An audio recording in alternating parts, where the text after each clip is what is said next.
వివిధ క్రీడాంశాల్లో అత్యుత్తమ ప్రదర్శన చేసిన భారత అథ్లెట్లను విజేతగా తీర్చిదిద్దిన కోచ్లు, క్రీడారంగంలో సేవ చేస్తున్న ఇతర వ్యక్తులు ఇలా అందరూ ఒకచోట చేరగా జాతీయ క్రీడా పురస్కారాల ప్రధానోత్సవ కార్యక్రమం కన్నుల పండుగగా జరిగింది.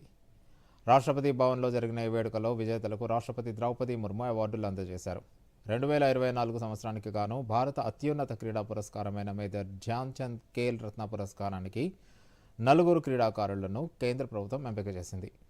చెస్ విభాగంలో డి గుకేష్, హాకీ విభాగంలో హర్మన్ ప్రీత్ సింగ్, పారా అథ్లెట్ విభాగంలో ప్రవీణ్ కుమార్, షూటింగ్ విభాగంలో మను బాకర్ను ఈ అవార్డులు వరించాయి. అలాగే 32 మందికి అర్జున, 5గురికి ద్రోణాచార్య పురస్కారాలకు ఎంపిక చేశారు.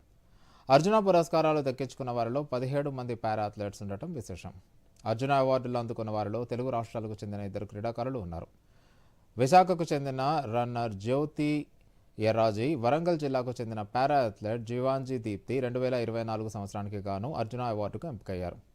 రాష్ట్రపతి భవన్లో ఏర్పాటు చేసిన ప్రత్యేక కార్యక్రమంలో రాష్ట్రపతి ద్రౌపది ముర్ము చేతుల మీదుగా వీరంతా పురస్కారాలను అందుకున్నారు.